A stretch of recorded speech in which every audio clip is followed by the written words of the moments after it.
Alright, partner. Keep on rolling, baby. You know what time it is. Hey guys, it's your boy Pooh, and today I'm giving a review of Netflix's new Devil May Cry animated series. Now, first things first, I've played a lot of video games in my life, more than I can count, really. But Devil May Cry was not one of them.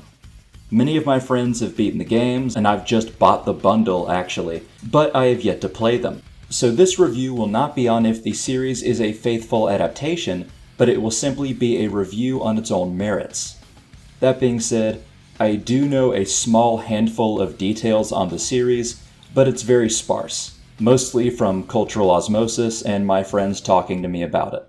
And secondly, I will be giving light spoilers. I won't spoil the ending or important character fates, but I will talk about a few details you won't get by watching the trailer. Alright, now that being said, let's talk about the good, the bad, and the discourse. Let's start with the good. The voice acting is solid. You don't get taken out from any bad actor in the series. Some people complained Johnny Young Bosch being Dante after he played Nero in Devil May Cry 4 is a bit off-putting, and it's true that I tend to hear Ichigo whenever I listen to him, but he still does very well in my opinion. Kevin Conroy makes a surprise appearance as a major character, President Baines, having pre-recorded his lines far in advance of his death in 2022. It's insane we are still getting more Kevin Conroy in 2025, but it's a treat. He's a legend of his craft, I think we can all agree. The rest of the characters are done well in terms of acting, with a particular shout out to Hoon Lee as the White Rabbit. In fact, I should say that the White Rabbit is a particularly charismatic, fun, and interesting villain. He's definitely a highlight in the series. Furthermore, no matter what you think of the story itself, you cannot deny the music they included is amazing. From Rage Against the Machine to Papa Roach, Limp Bizkit, an all-new Evanescence song, even Butterfly by Crazy Town, it has some of the best music from one of the best 2 decades in music, being the 90s and 2000s. The intro itself is also a banger, the animation and colors are fun, and it's honestly pretty addicting to watch. Now, the animation and art style itself is serviceable. There are a few small scenes where it's not super impressive, but you never get the feeling it's trash unless you're already looking to have that opinion. The characters themselves aren't too bad either. Lady in the show is far different than Lady in the games, but in my opinion she is likely my favorite character actually. The show has good action, sometimes it's very slick, and there's a few good laughs. I also need to say that my favorite episodes are 2, 6, and 7. Episode 6 is quite haunting with the music, especially when Evanescence plays. Really cool. But let's continue. Now for the bad. While I do think it is overblown, actually a few things are, there are a few cringe moments that try and fail at being funny or cool. In fact, half of it was shown in the marketing, though the Limp Bizkit intro was, as I stated, pretty baller. Also, while again I think it's completely overblown, people tend to complain about Lady saying fuck every other sentence. I think there's maybe 2 times in the show, maybe 3, where it feels unnecessary, whereas every other time it seems to be in a high-stress situation that warrants it, so I don't think it's as bad as people say. There are also a few instances where logic is ignored, like a beast with an immense amount of demon blood not being affected by anti-demon bullets because it wasn't fully demon, even though Dante, being a half-demon, is susceptible to those same bullets. Seemed quite strange. I also hated that we did not get a proper last fight between Dante and the villain, or at least a proper sword fight. We do get one in another sense, but they're both sword wielders, they're both really good. I would have preferred a straight-up sword match. Next, the CGI is pretty poorly done.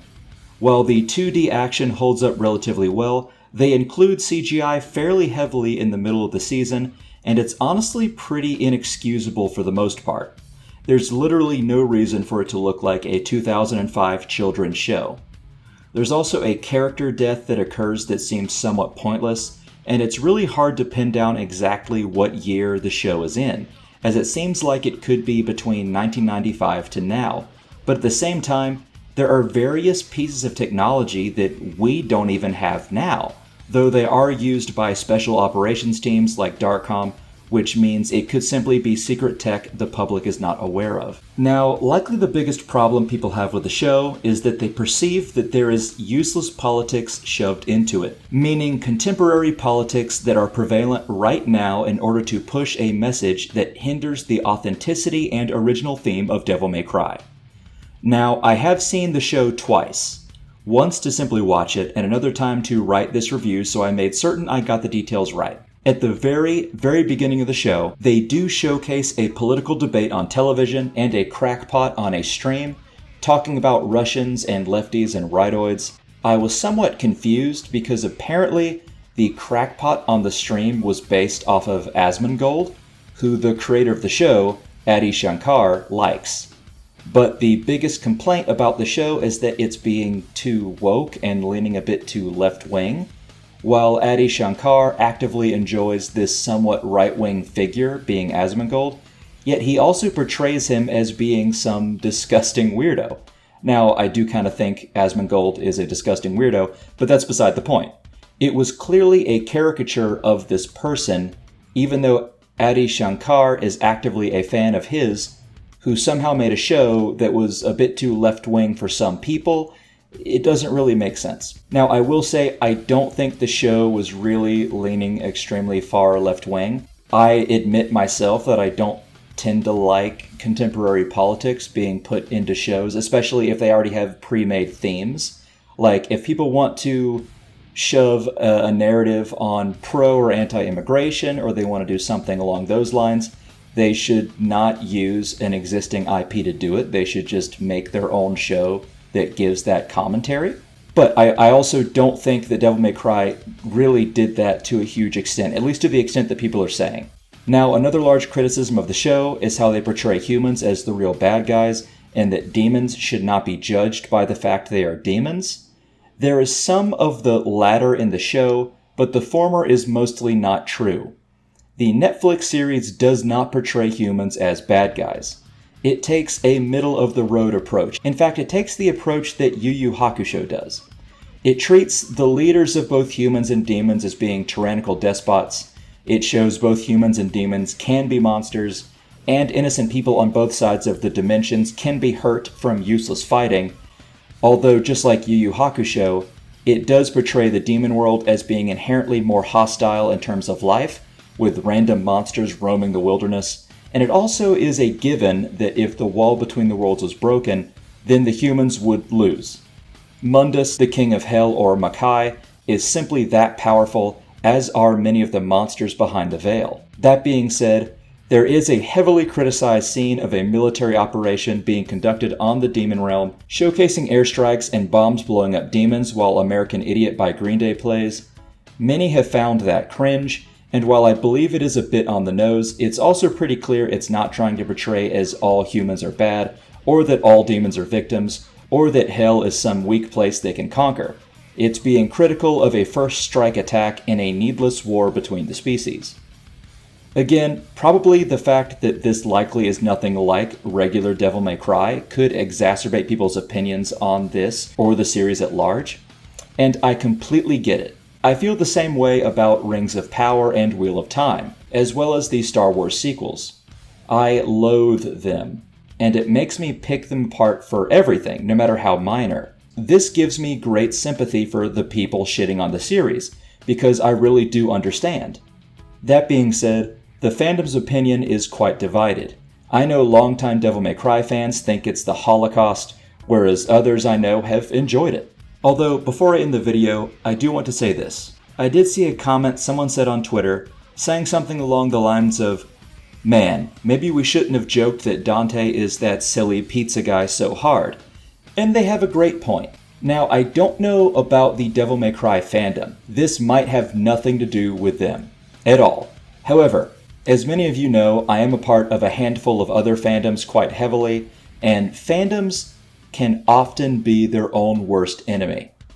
One reason why I made this Dragon Ball channel is because people did not bother learning about the series. They just went by vibes and followed the memes, and in turn that led to a growing stack of misinformation and opinions based off of nothing, which in turn made anyone who could point out anything begin to act snooty and elitist. And this is also especially prevalent in the Warhammer fandom, particularly 40k. I like fantasy a little bit better, but I am in the 40k fandom, and this is hugely egregious in 40k. If you're wanting to get into 40k and you don't know where to start, never talk to a fan. Never talk to a fan. They will not know anything. They will simply regurgitate memes. They will simply say like, oh, X faction is Y, and then they'll just make the most reductionist statement that takes away all nuance. Even if they do know something, they will just devolve it into that. It's infuriating. And these same people will then turn around and get angry that this new Warhammer 40k adaptation doesn't fit the lore, when really, it's half their fault. Now, I don't know if the Dragon Ball or 40k fandom is a mirror to the Devil May Cry fandom. The Devil May Cry fandom may be entirely different, but people seem to be confused on who Dante really is, if he is supposed to be like Deadpool, or if he's supposed to be super serious, or if the Netflix show butchered him or did him justice. I cannot say. But I did want to point out my experience with other fandoms and them sort of eating each other. Anyway, my final verdict. All in all, I think it was fairly enjoyable, but not amazing.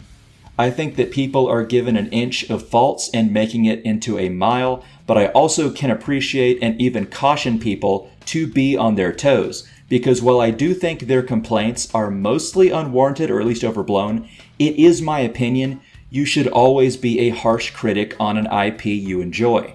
I don't advise people to be assholes, but there's no reason you should sit back and let something be or become bad. You are giving your money. They are trying to sell this to you. Your voice deserves to be heard, and they should not take it for granted. People have this conceit like, if you criticize a show or watch it and hate it, that you must hate fun. Like, no.